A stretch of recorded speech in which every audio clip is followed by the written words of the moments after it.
Today we're going to continue talking about superglobals inside PHP, and for this episode, we're going to talk about a couple called post and get superglobals. Now, these two superglobals are used for many things inside PHP, and yes, you will be using these quite often when you code PHP code. Now, the basic idea behind post and get superglobals is that you can pass information into the URL and use it on another page.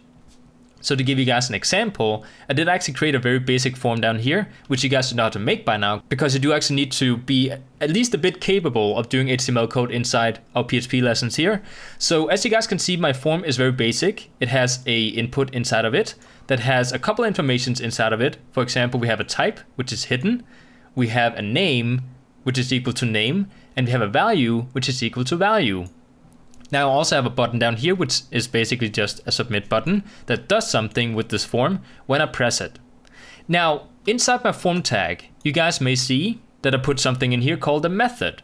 Now, a method basically tells our submit button what to do with the information. Right now, I set it to get, meaning that it's going to pass it into the URL, and we can see it inside the URL. Now, if I were to set this one as post, it's still going to pass it into the URL, but we can't actually see the information inside the URL. So if I were to go back to my get method and click the button, it should tell us that name is equal to value. Now we could of course write anything in here we wanted to. I'm just going to write name and value so we know what they are. So if I go into my website here and do actually pay attention to the URL up here when I do actually hit the button, because when I press it, it's going to say, the actual URL, question mark, name equal to value. So now that we have this information, we could basically say that name is equal to Daniel instead. Let's actually go ahead and do that. That might make more sense. So I'm going to say name is equal to Daniel when I hit this button, like so. Now we can actually take this information from the URL inside this page or in another page if we want to, and use the information to say, oh, the person who just typed his name in is Daniel. So this is the basic way we use post and get methods, using actual forms like this, to pass information with them. And you will be using these quite often, because if you were to create something like, a login system, you might want to type in your email or username and a password. And you need to be able to, do this in order to actually use login systems. So to show you guys the post method, if I were to say post in here instead, like I said, it's going to be hidden. So if I refresh my browser and actually go back to the previous page, you guys can see when I hit the button, it's not going to tell us anything inside the URL. But just to show you guys that it's still up there, let's actually go ahead and go inside my PHP tags up here and actually echo out. And of course, this code I'm about to write, we're going to talk about the next couple of episodes. For now, just go ahead and follow along on what I'm doing here. You don't actually have to write it out.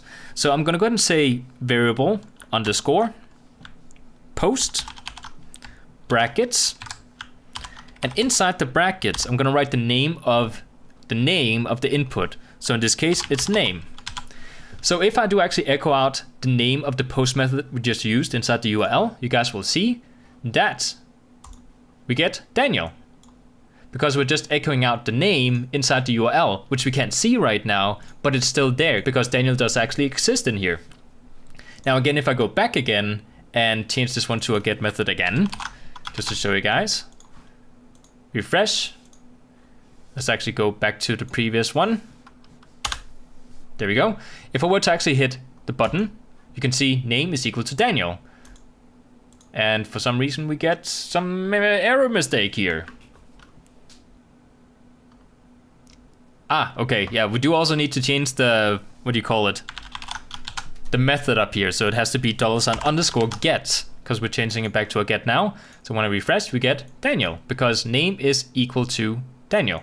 So this is the basic way post and get methods work. And you might actually be able to see a purpose behind this, because a lot of the PHP stuff we do in these episodes, you don't really see the purpose behind it when you learn it the first time. But once you do actually get to use it, you might see the reason behind it.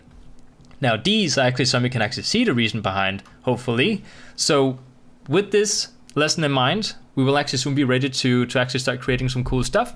I hope you guys enjoyed this episode, and I'll see you guys next time.